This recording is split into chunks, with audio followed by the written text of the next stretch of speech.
Hello students, my self Piyush. हम लोग algebra में सीक्वेंस सीरीज देख रहे थे। अभी तक हमने लेक्चर 7 तक डील किया है और अब तक हमने क्या क्या सीखा है इसको रिकॉल करेंगे इस लेक्चर में। उसके बाद ज्योमेट्रिक प्रोग्रेशन में मूव करेंगे। ज्योमेट्रिक प्रोग्रेशन में अभी तक हमने सम ऑफ n टर्म्स कैसे फाइंड करते हैं वो देखा है। उसके बाद ज्योमेट्रिक प्रोग्रेशन में ज्योमेट्रिक मीन देखेंगे, सम ऑफ n टर्म्स देखेंगे और एज्यूमिंग टर्म्स, जैसे कि हम एपी में टर्म्स को एज्यूम करते थे 3 टर्म के लिए, 4 टर्म के लिए एंड 5 टर्म के लिए, ऐसे ही सेम जीपी में हम लोग भी एज्यूम करेंगे। उसके बाद कुछ प्रीवियस जेईई मेंस के क्वेश्चन करेंगे।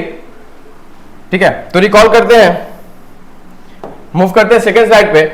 यह हमारा यूएसओ भूमि रेसिडेंशियल प्रोग्राम है जहां पे हम 8th to 12th और 12th पास स्टूडेंट के लिए जेईई और नीट का प्रिपरेशन कराते हैं, जो कि हमारे आईपीएस विकास वैभव सर के अंडर गाइडेंस में और पटना के डीएसपी विनय रंजन सर के गाइडेंस में होता है। तो अपने प्रिपरेशन को बेहतरीन बनाने के लिए आप हमारा इंस्टीट्यूट ज्वाइन कर सकते हैं। ठीक है, नेक्स्ट स्लाइड पे मूव करते हैं। Recalling lecture 7। लेक्चर 7 में हम लोग क्या क्या देखे थे सर? जीपी के बारे में हमने देखा था। जीपी क्या होता है सर? ज्योमेट्रिक प्रोग्रेशन बोलते हैं, जो एपी के बाद पढ़ते हैं हम लोग। अर्थमेटिक प्रोग्रेशन के बाद ज्योमेट्रिक प्रोग्रेशन और इसके बाद हम लोग पढ़ेंगे हार्मोनिक प्रोग्रेशन, एचपी। ठीक है, तो बेसिकली हम लोग 10th में क्या देखते थे? 10th में हम लोग अर्थमेटिक प्रोग्रेशन के बारे में डील करते थे। यहाँ पे 11th में ज्योमेट्रिक मीन्स एक एक्स्ट्रा पर्सन आता है जो कि एक्सटेंडेड फॉर्म है। सीक्वेंस सीरीज चैप्टर में हम लोग अभी तक जीपी देखे हैं, जीपी, एपी में हम लोग हर चीज डील कर चुके हैं। एपी कंप्लीट हो चुका है और एपी के बाद हम लोग के पास क्या पढ़ना है? हमें पढ़ना है GP. GP means geometric progression. तो अभी तक हम लोग ज्योमेट्रिक प्रोग्रेशन में देखें कि सर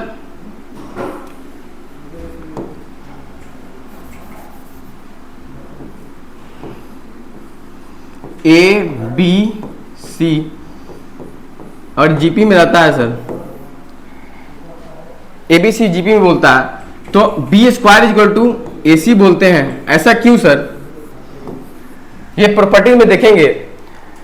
जैसे हम कॉमन रेशियो लेते हैं, सेकेंड टर्म को जब डिवाइड करेंगे फर्स्ट टर्म से, इक्वल टू थर्ड टर्म को डिवाइड करेंगे जब सेकेंड टर्म से, और क्रॉस मल्टीप्लाई करते हैं तो इक्वल टू क्या मिलता है? कॉमन रेशियो मिलता है, आर मिलता है। ये क्या होता है? कॉमन रेशियो होता है। कुछ कांस्टेंट टर्म हमेशा कांस्टेंट रहेगा। जो सेकेंड टर्म होगा उसको फर्स्ट टर्म से डिवाइड करेंगे और थर्ड टर्म को सेकेंड टर्म से डिवाइड करेंगे तो क्या रहेगा? कुछ कांस्टेंट आएगा, आर। आर को क्या बोलते हैं हम? Common ratio. क्या बोलते हैं? Common ratio. इतना बात क्लियर है? इतना बात क्लियर है? तो कॉमन रेशियो बोलते थे। और बी स्क्वायर, इसको मल्टीप्लाई करेंगे इधर तो क्या आ जाता है relation? B square equal to A into C. पिछले लेक्चर में देखे थे कि A1, A2, A3, A4 अगर जीपी में है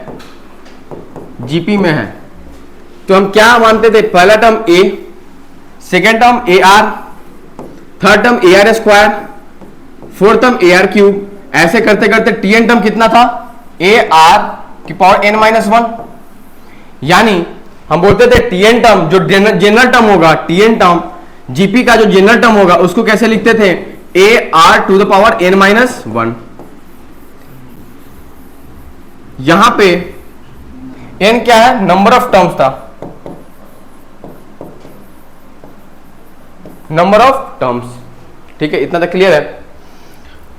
उसके बाद हम देखे थे sum of n terms of GP, sum of n terms of GP. Sum of n terms of GP में हम लोग क्या देखे थे सर? फॉर्मूला था Sn equal to a r to the power n-1 by r-1 भी होता है। दो फॉर्मूला होता है,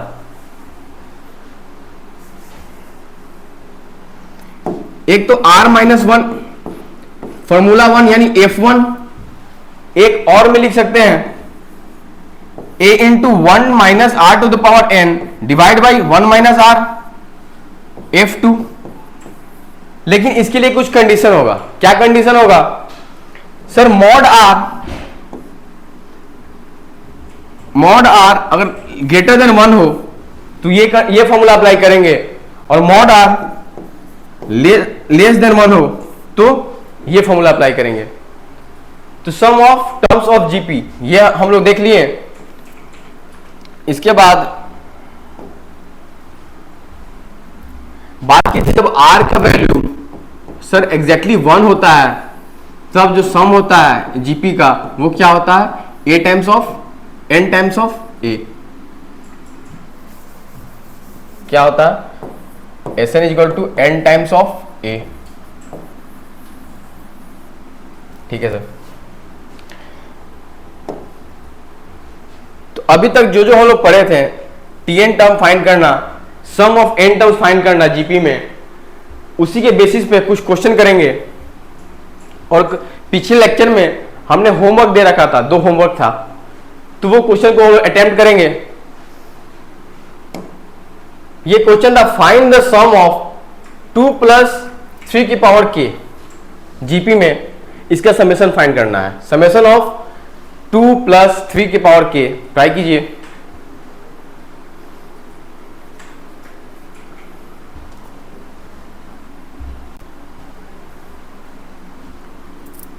तो जब हम इसको ओपन करेंगे, ये समेशन का सिंबल है, ये सिंबल को क्या बोलते हैं, समेशन। जब इसको ओपन करेंगे तो समेशन ऑफ 2 k का वैल्यू कहां से कहां तक है, 1 से लेकर 10 तक, प्लस समेशन ऑफ 3 की पावर k कहां से कहां तक है, 1 से लेकर 10 तक। सर 2 यहां पे कांस्टेंट है, इसको बाहर ले सकते हैं, हाँ। Summation of k to the power k का power 1, sorry k equal to 1 से कहां तक, n 10 तक। यहां पे कुछ नहीं तो 1 है सर, प्लस यहां पे क्या है, 3 की पावर k को ओपन करेंगे, जब k का वैल्यू एक बार पहले हम 1 पुट करेंगे तो 3 के पावर 1 आएगा, प्लस यहां ब्रैकेट ले लेते हैं कि अलग दिखे, 3 के पावर 2 ऐसे पुट करते जाएंगे तो क्या मिलेगा, 3 स्क्वायर, 3 क्यूब, 3 की पावर 4, 3 की पावर 5 एंड सो ऑन। यानी 3 स्क्वायर सिर्फ k का वैल्यू पुट करते जा रहा है कहां तक, 3 क्यूब, 3 की पावर 4 एंड सो ऑन 3 की पावर 10 तक। बात समझ में आई सर। k का वैल्यू 1 से लेकर 10 तक समेशन ऑफ 1 है, तो 1 से लेकर 10 तक 1 1 1 ऐड करेंगे तो कितना आएगा, 2 × 10। उम्मीद है कि आप घर पे इसे ट्राई किए होंगे। यहां पे देखते हैं सर, ये जीपी में दिख रहा है, किस फॉर्म में, एपी में नहीं दिख रहा है सर, जीपी में दिख रहा है कि सेकेंड टर्म को जब फर्स्ट टर्म से डिवाइड करते हैं तो क्या आएगा, कॉमन रेशियो इसमें क्या आएगा, आर का वैल्यू 3, ए का वैल्यू कितना दे रखा है, ए का वैल्यू फर्स्ट टर्म कितना है, 3। यानी सर फर्स्ट टर्म इस जीपी में 3 है, कॉमन रेशियो 3 है, तो हम सम ऑफ एन टर्म्स निकालने का फॉर्मूला जानते हैं। तो अप्लाई करते हैं, सम ऑफ एन टर्म्स निकालने का फॉर्मूला क्या होता है, S N equal to a are to the power n-1 divide by r-1, है या ना। सेम फॉर्मूला पुट करेंगे, फर्स्ट टर्म क्या है 3, r कितना है 3 to the power n-1 divide by r-1, यानी 20 प्लस 3 इंटू 3 की पावर n-1 डिवाइड बाई 2। ये हमारा क्या हो गया, ये हमारा आंसर हो गया, ये हमारा आंसर हो गया। इतना क्लियर है। इसी तरह नेक्स्ट क्वेश्चन में मूव करेंगे। If the sum of infinite GP is 5 and first term is x, तो इसको कैसे सॉल्व करेंगे। सम ऑफ इनफाइनाइट टर्म के लिए हम क्या क्या बताए थे sir, first term divide by 1 minus r होता है इनफाइनाइट जीपी के लिए सम, और यहां पे आर क्या होता है, मॉड आर क्या होता है, mod r less than 1, less than 1 होता है, यानी आर कहां से कहां तक, -1 से 1। सर फर्स्ट टर्म दे रखा है, फर्स्ट टर्म कितना दिया हुआ, फर्स्ट टर्म कितना दिया हुआ x, सर एसएन दे रखा है, एसएन कितना दिया हुआ है 5,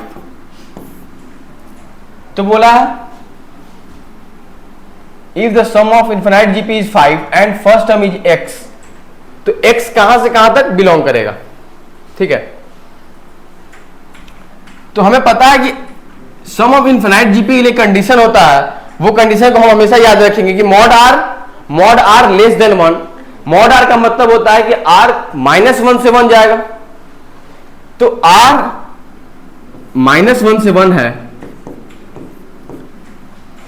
माइनस आर कितना होगा, जो माइनस से मल्टीप्लाई करेंगे तो साइन क्या होगा, चेंज हो जाएगा,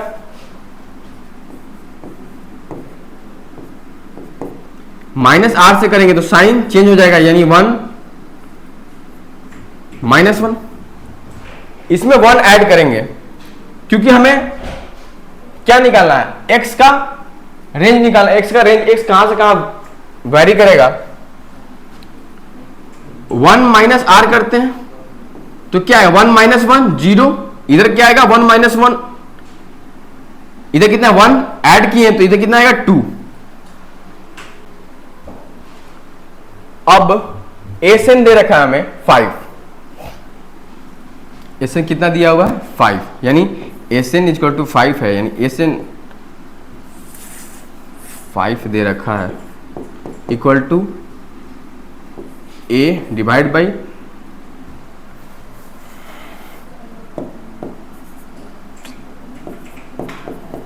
x 1 माइनस आर,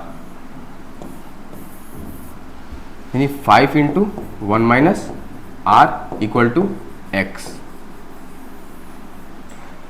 अब 1 माइनस आर यहां पे देख रहे हैं, 1 माइनस आर में हम 5 को मल्टीप्लाई करेंगे, तो 1 माइनस आर को हम 5 से मल्टीप्लाई कर दिए तो इधर आया 10 और इधर आया ये 5 इंटू 1 माइनस आर कितना हो गया, x के इक्वल हो गया, और इधर कितना आया 0, यानी हम इसको ऐसे लिख सकते हैं कि x greater than 0 and less than 10।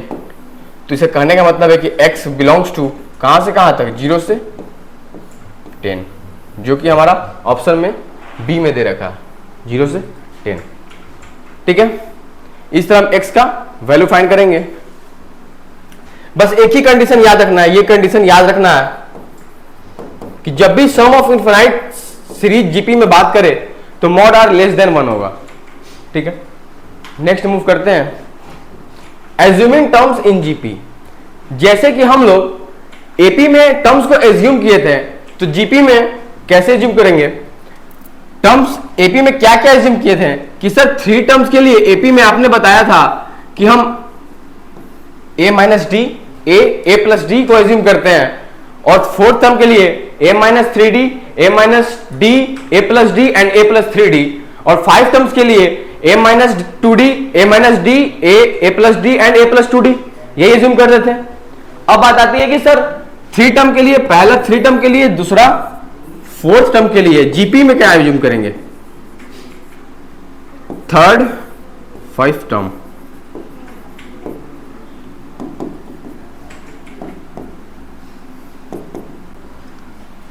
Sir 3 terms के लिए जीपी में हम एज्यूम करते हैं a by r, a r, जहां पे कॉमन रेशियो क्या हो जाएगा, सी आर क्या हो जाएगा, कॉमन रेशियो आर क्या हो जाएगा हमारा, यहां पे इसमें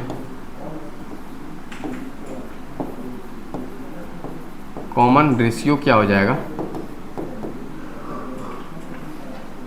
आर। इस जब भी 4 टर्म का एज्यूम करने का बात करते हैं तो जीपी में क्या कैसे एज्यूम करते हैं, 4 term a by r cube, a by r, a are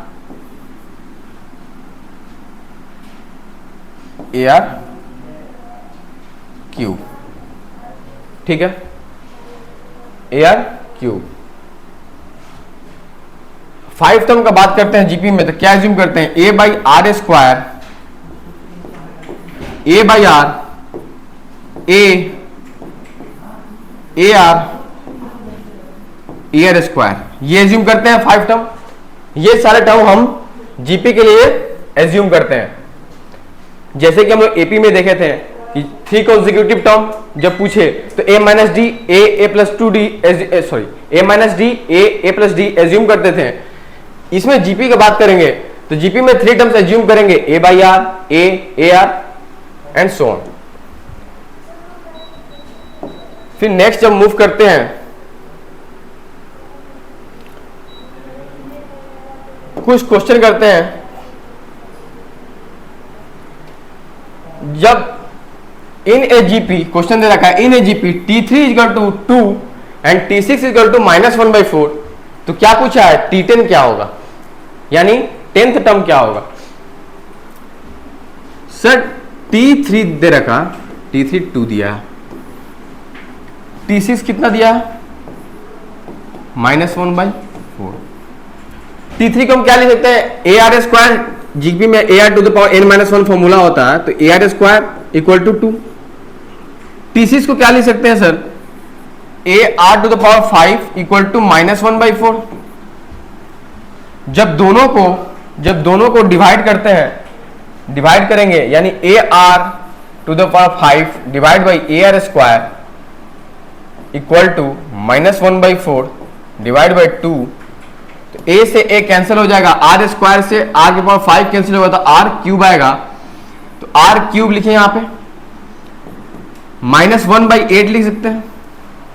अब -1/8 को हम -1/2 का होल क्यूब लिख सकते हैं, क्योंकि ऑड है, पावर ऑड है तो -12 आ सकता आएगा ही, तो r क्यूब इक्वल टू हम लिख सकते हैं -1/2 की पावर 3। कोई फर्क पड़ने वाला नहीं है, माइनस साइन जब और नंबर है तो माइनस साइन बाहर आएगा। तो यहां से क्या मिलता है सर, r के वैल्यू कितना आया, कॉमन रेशियो का वैल्यू -1/2 आया। पूछा क्या है सर, T10 पूछा, यानी 10th टर्म पूछ रहा है जीपी का, तो 10th टर्म को हम लिख सकते हैं ना ए आर की power 9, a are to the power 9। Sir किसी एक में r का वैल्यू पुट करेंगे तो a का वैल्यू मिल जाएगा, तो हम T3 में r का वैल्यू पुट करते हैं -1/2, तो 1/4 हो जाएगा इक्वल टू 2। यहां से हमें a की वैल्यू मिल जाएगी 8, a का वैल्यू 8 मिल जाएगा। अब T10 में क्या क्या है हमारे पास, a दे रखा है, r दे रखा है, तो हम t फाइंड कर सकते हैं, 8 इंटू -1/2 यानी -8/2 जो आएगा वो आंसर होगा। इतना क्लियर है। नेक्स्ट क्वेश्चन पर मूव करते हैं। In a GP if T3 equal to 4 find product of its first 5 terms of the GP. ठीक है, पहला 5 टर्म जो है जीपी का उसका प्रोडक्ट पूछ रहा है, यानी पहला 5 बोल रहा है इतनी a are square, A R cube, a are to the power 4। ये 5 टर्म्स हमारे पास है जो नॉर्मल वे में जानते हैं हम, कि पहला टर्म क्या होता है, first term A, second term A R, third term A are square, fourth A are cube and A are की power 4, A are to the power 4। T3 sir given है, थर्ड टर्म दे रखा है 4, यानी A R square का value कितना दे रखा है 4। चलिए सर बढ़िया। अब बोला फाइंड द प्रोडक्ट ऑफ, इसका हम प्रोडक्ट करते हैं। जब प्रोडक्ट करेंगे इसका, यानी प्रोडक्ट लिखते हैं यहां पे, प्रोडक्ट करेंगे इन 5 टर्म को मल्टीप्लाई करेंगे तो 5 टाइम्स ए आएगा, तो लिख सकते हैं ए टू द पावर 5। आर कितने टाइम्स आएगा, आर टू द पावर 4। जब भी बेस सेम हो तो पावर ऐड हो जाता है, जब मल्टीप्लाई करेंगे तो आर सेम रहेगा सब जगह, तो 4 + 3 7 + 2 9 + 1 10, यानी कितना हो जाएगा r to the power 10। A के power 5 r to the power 10 है, तो हम इसको ऐसे भी लिख सकते हैं, A R square to the power 5 equal to, ये क्या दे रखा है, ए आर स्क्वायर का वैल्यू कितना है 4, यानी 4 टू द पावर 5, ये क्या होगा आंसर होगा। क्या किए, जो वैल्यू T3 गिवन था उसका वैल्यू लेकर हम पुट कर दिए प्रोडक्ट में। इतना क्लियर है, समझ में आया? इसी तरह नेक्स्ट क्वेश्चन पे मूव करेंगे। If pth, qth and rth term of the gp are x, y, z respectively, then क्या बोला? Prove that x to the power q minus r, y to the power r minus p, z to the power p minus q कितने equal है? 1 के equal है। Proof करना, proof करना। Sir क्या approach रहेगा, कैसे सोचेंगे? जब भी pth टर्म का बात कर रहा है सर जीपी में, तो हम इसको लिख सकते हैं ना sir, a are to the power p minus 1 equal to x. जब क्यूएच टर्म का बात कर रहा है, ये किसके इक्वल है? यानी क्यूएच टर्म को लिख सकते हैं ए, यहां पे हम कैपिटल आर लेते हैं, A R to the power p minus 1 equal to X दे रखा, A are to the power q minus 1 equal to y दे रखा है, एंड rth टर्म, इसीलिए हम कैपिटल आर लिए क्योंकि मेरे पास rth टर्म भी था। तो rth टर्म को क्या लिख सकते हैं? A R to the power r minus 1 equal to z, हाँ है ना? X y and z, x y and z. अब क्या किया? x to the power q minus r into y to the power r minus p, z to the power p minus q। देखिए RHS में अगर हम x का पावर q minus r RHS में इधर भी चढ़ा दें और इधर भी ले लें power q minus r, same करेंगे r माइनस p, y में भी कर देंगे r माइनस p, इस साइड भी r माइनस p लिख देंगे और इस साइड भी p माइनस q लिख देंगे। और क्योंकि LH दोनों साइड करेंगे कोई फर्क नहीं पड़ने वाला है, p माइनस q। अब इन तीनों टर्म का प्रोडक्ट कर देंगे तो किसके इक्वल आएगा? यानी x की power q minus r into y to the power r minus p into z to the power p minus q किसके इक्वल आएगा? ए आर, यानी a यहां से लिख देते हैं a की power q minus r plus r minus p plus r minus p plus p minus q into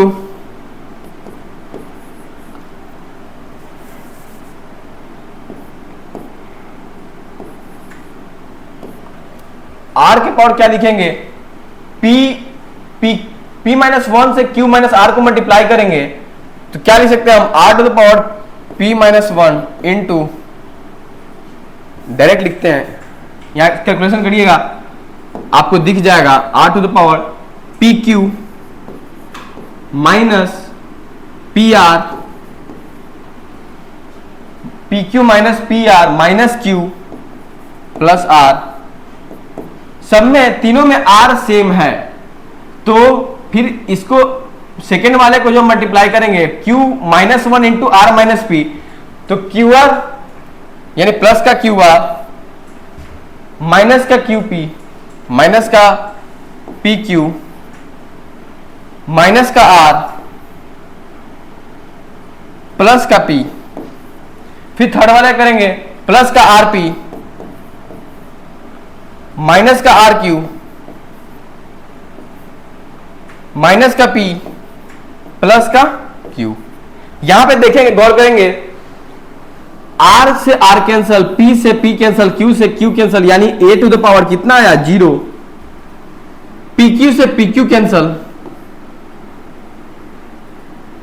plus का qr माइनस का qr कैंसल, प्लस का rp माइनस का rp कैंसल, माइनस का r प्लस का r cancel, minus का p plus का p cancel, minus का q plus का q कैंसल, तो r टू द पावर कितना आया? 0। तो 0 आया तो a की पावर 0 कितना होता है? 1। r की पावर 0 कितना हो जाएगा? 1। तो ऐसे हमारा RHS की इक्वल हम इक्वल कर लिए हैं, RHS की इक्वल हो गया, यानी हमारा प्रूफ हो गया कि जो इसका प्रोडक्ट है वो 1 के इक्वल है। ठीक है, अच्छा क्वेश्चन था, फिर से एक बार ट्राई कीजिएगा खुद से करने को।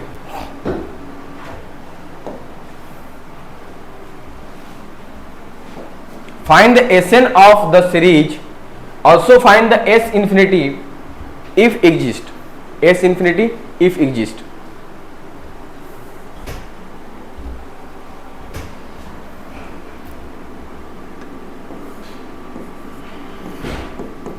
एक इनफाइनाइट जीपी दिख रहा है हमें, इनफाइनाइट जीपी है,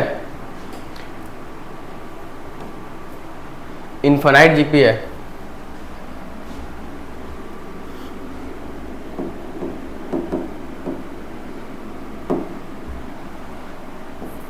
जहां पे फर्स्ट टर्म क्या है, फर्स्ट टर्म है हमारा 1 और कॉमन रेशियो क्या है, r equal to 1/3। S infinity का फॉर्मूला बताए थे sir, a by 1 minus r यानी 1 बाई 1 माइनस 1/3 यानी 2/3। ये क्या हो जाएगा, आपका आंसर हो जाएगा। ठीक है, बहुत ही सिंपल होता है एस इन्फिनिटी का फॉर्मूला, ज़्यादा दिमाग नहीं लगाएंगे, डायरेक्ट देखेंगे कि ए क्या दे रखा है, कॉमन रेशियो फाइंड करेंगे, आर कॉमन रेशियो फाइंड करेंगे, इस सेकेंड टर्म को फर्स्ट टर्म से डिवाइड करेंगे और आर निकल जाएगा। तो पहले तो जीपी हम पहचानेंगे जीपी में है या एपी में है, उसके बाद कंसेप्ट को अप्लाई करेंगे और क्वेश्चन को सॉल्व करेंगे। ये क्वेश्चन जेईई मेन 2023 में पूछा है, ये क्वेश्चन जेईई मेन 2023 यानी रिसेंटली क्वेश्चन है और ये क्वेश्चन जीपी पे बेस्ड है। ठीक है, तो कैसे अप्रोच होगा, कैसे सॉल्व करेंगे सर, अभी हम लोग फंडामेंटली देखे हैं, अभी ज्यादा डीप में जीपी में गए नहीं है, फिर भी ये क्वेश्चन को हम इतने फंडामेंटल से हम सॉल्व कर सकते हैं। जेईई मेंस बेसिकली हमारा लॉजिक को चेक करता है, ठीक है, कि हम कितना सोच सकते हैं। तो यहां पे गौर करेंगे, A1 A2 क्या बोला, क्वेश्चन को अटेम्प्ट करके पहला अप्रोच है A1 क्या क्या गिवन है डेटा क्वेश्चन में, देखते हैं। A1 A2 A3 बोला है कि सर जीपी में, ठीक है जी जीपी में है, सच दैट जीपी में है तो हम सर बोल सकते हैं ना कि A जो सेकेंड टर्म है AR हो जाएगा, थर्ड टर्म है हमारा AR स्क्वायर हो जाएगा एंड सो ऑन, जीपी में। सर गिवन है, क्या क्या गिवन है सर, A3 और A5 का जो मल्टीप्लीकेशन है ना वो कितना दे रखा है, 1/9। हम अगर इसको A3 को बोलते हैं AR स्क्वायर, ऐसे जनरल बोलते हैं, जो A3 टर्म होगा हमारा क्या होगा, AR स्क्वायर, और A5 क्या होगा, AR⁴ इक्वल टू 1/9। एक कंडीशन ये है, तो क्या मिल गया, A square into R⁶ equal to 1/9। Sir दोनों साइड रूट लेंगे तो AR का वैल्यू कितना आएगा सर, AR का वैल्यू आएगा, AR स्क्वायर का वैल्यू कितना आएगा, +1/3 और -1/3। लेकिन सर -1/3 को हम नहीं लेंगे, +1/3 लेंगे, तो AR स्क्वायर इक्वल टू कितना हो जाएगा, 1/3। एक रिजल्ट यहां से मिला, एक रिजल्ट यहां से मिला। फिर क्या अप्रोच रहेगा, इसको हम डिलीट करते हैं, इरेज कर दिए। फिर क्या गिवन है सर, A6 + A8 कितना दे रखा है, A6 + A8 कितना दे रखा है सर, 2। कितना दिया है, 2, यानी AR⁵ plus AR⁷ equal to 2 दे रखा है। इन दोनों में से हम AR स्क्वायर हम कॉमन ले सकते हैं, कितना बचेगा, AR स्क्वायर कॉमन लेंगे तो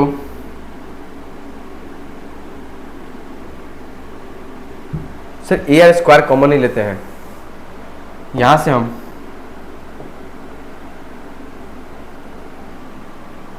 ठीक AR⁵ कॉमन लेते हैं, तो 1 + R स्क्वायर बचेगा equal to 2।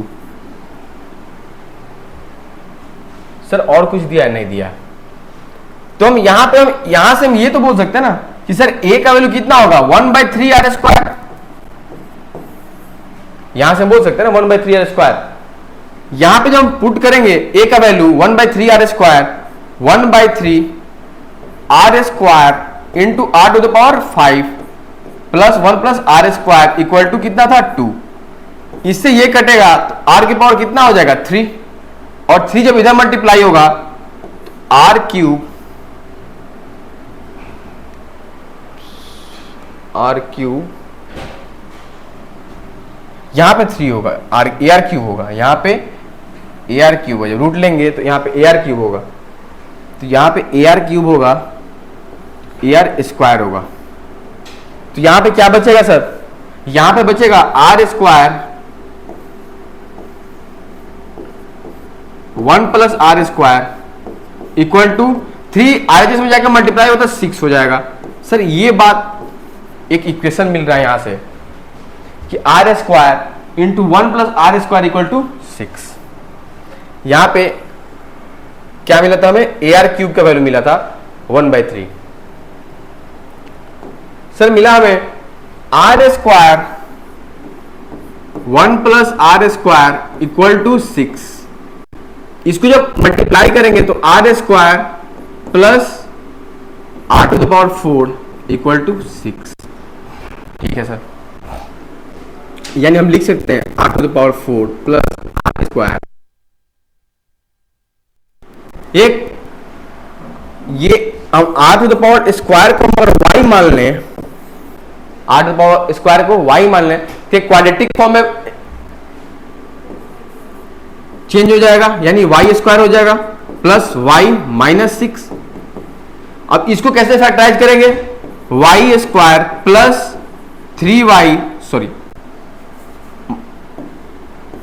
Y square minus 3y plus का 2y माइनस का 6 इक्वल टू 0, यानी y का वैल्यू कितना है, y minus 3 y plus 2 equal to 0।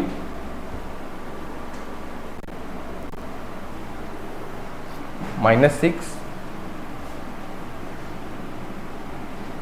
Sorry plus 3 minus 2y, फिर से करेंगे फैक्टराइज, मिस्टेक हो गया यहाँ पे, गलती हो गया, Y square plus 3y minus 2y minus 6 equal to 0, y minus 2 और y प्लस 3 इक्वल टू 0, यानी y का कितना वैल्यू आया 2 और -3, तो -3 नहीं लेंगे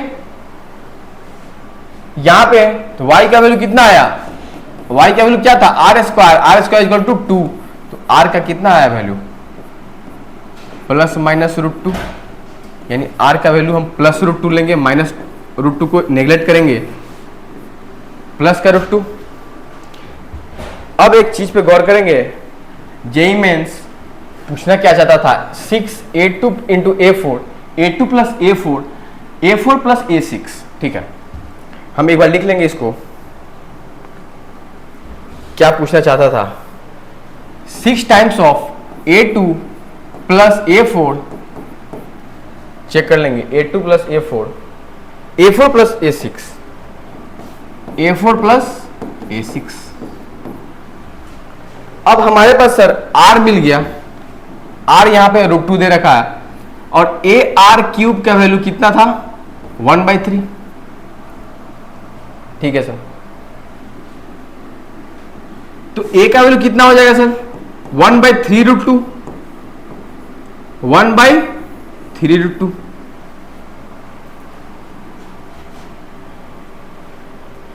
√2 1 मिनट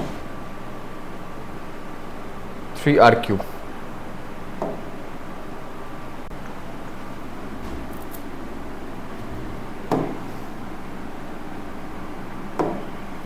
ठीक है, यहां पे ए आर का वैल्यू कितना था 1/3, यानी ए का वैल्यू कितना था 1/3 आर क्यूब √2, यानी हम बोल सकते हैं यहां पे सर 1/6 √2 मेरा क्या है, ए का वैल्यू आया, 1/6 √2 ए का वैल्यू आया। अब हम यहां पे लिखेंगे a2 को क्या लिखेंगे ए आर, a4 को क्या लिखेंगे ए आर क्यूब, हाँ या ना, a3 को a4 क्या लिखेंगे ए आर क्यूब, a6 को क्या लिखेंगे A are to the power 5। इन दोनों में से हम सर क्या कॉमन लेंगे, ए आर कॉमन लेंगे, 6 टाइम्स ऑफ ए आर होगा इनटू क्या बचेगा 1 प्लस आर स्क्वायर। सही है, यहां पे हम ए आर स्क्वायर कॉमन लेंगे तो क्या बचेगा आर स्क्वायर प्लस, यहां पे ए आर क्यूब कॉमन लेंगे तो आर स्क्वायर प्लस 1। अब देखेंगे 1 plus are square 1 plus are square का होल स्क्वायर हो जाएगा, यानी 6 times of A square R to the power 6 हो जाएगा, A square R to the power 6।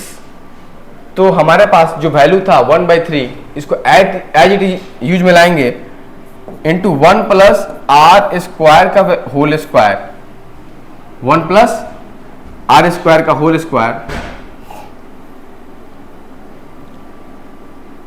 यहां से हम देख सकते हैं जब ये आर स्क्वायर था 1 प्लस आर स्क्वायर कितना आएगा, 1 plus are square 6/r square, यानी 6/2, यानी 1 प्लस आर स्क्वायर का कितना वैल्यू होगा 3। एक रिजल्ट यहां पे था हमारे पास, तो हम यूज में लाएंगे 6। हम ए स्क्वायर आर की पावर 6 को क्या लिख सकते हैं, ए आर क्यूब का whole square, A R cube का होल स्क्वायर यानी 1/3 क्या होल स्क्वायर प्लस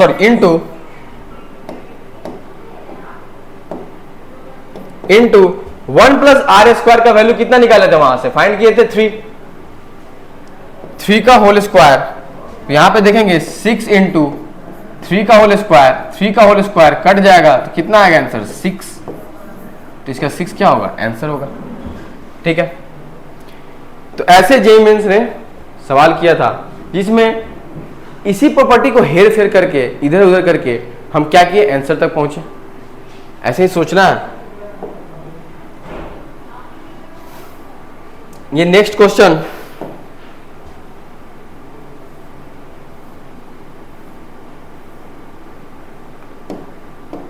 ये क्वेश्चन होमवर्क लिखिएगा, घर से ट्राई कीजिएगा, ठीक है। और इसके बाद वाला भी क्वेश्चन होमवर्क लिखिए, जेईई मेंस 2023 जनवरी में पूछा है, ट्राई कीजिएगा। नेक्स्ट लेक्चर में हम इसको सॉल्व करेंगे, ठीक है। तो आज के लिए इतना ही, थैंक यू।